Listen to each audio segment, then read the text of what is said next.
I finished The Night Circus, and this book is either going to feel like a literal dream that you lived inside of, or beautiful wasted potential. The Night Circus, I'm rating it 3.5 out of 5 stars. I really enjoyed the book, but I didn't feel it as deeply as I wanted to. Let's get into it. The book follows two magicians that are bound to a lifelong competition, or more like an exhibition that takes place at a circus that is only open at night.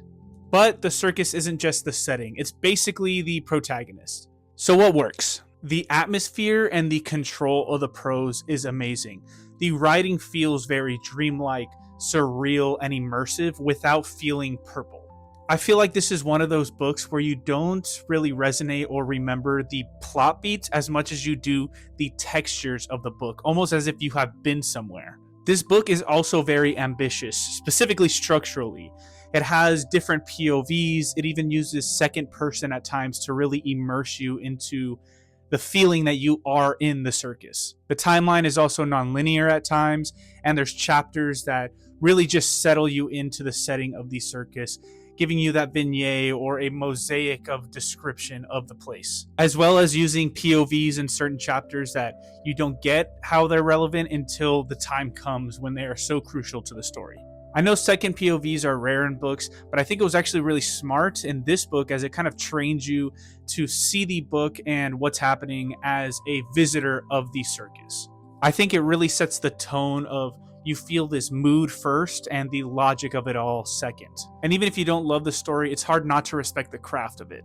And finally, the setting as a character of the circus is done really well. The circus feels alive and like it has its own agency at times. And I think that is a huge achievement, as it's rare to see an author build a world that's so cohesive and immersive the way that the circus is in this book. It really just breathes like it's its own thing.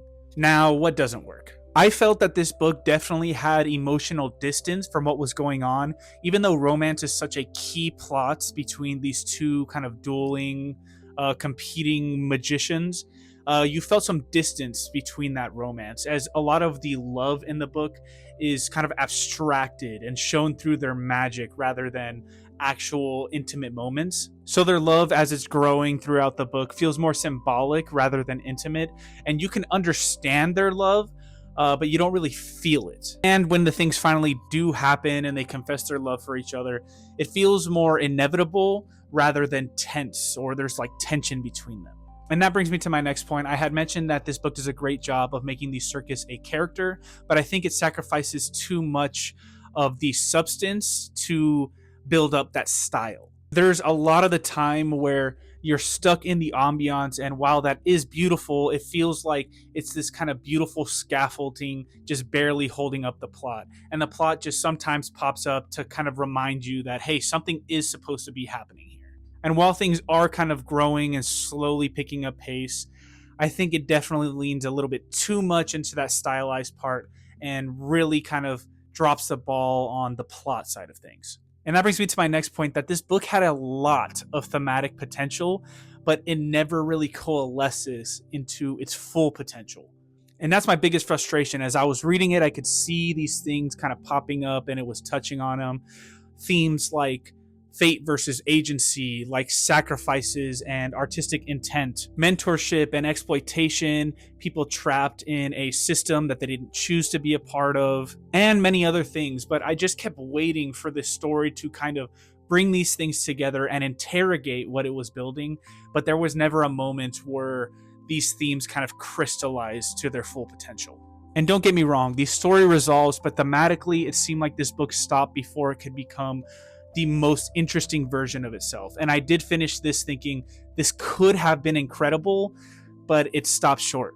And finally, there is a notable pacing issue with this book. It definitely feels lopsided toward the last 25% of the book. Most of the book is setup and immersion, and there are cracks that show, but once you hit that last 25%, that's when things really start to speed up and things start to fall apart and the resolution happens. It makes for a fast and enjoyable ending, but it does highlight the fact that we were kind of in this nothing really happening dream mode for a long time in this book.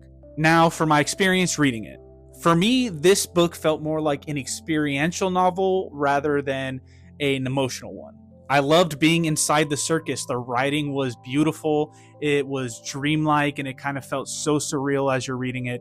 But I didn't have those emotional pangs of the romance or this heart fluttering love that I think it was trying to do. I also just didn't feel fully transformed by the story or its themes. That being said, it was absolutely an enjoyable read for me.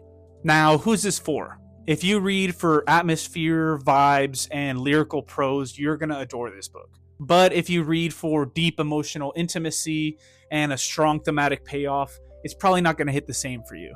That's The Night Circus. It's a beautiful dream with real craft behind it. I just wish it pushed its themes as hard as it perfected its atmosphere.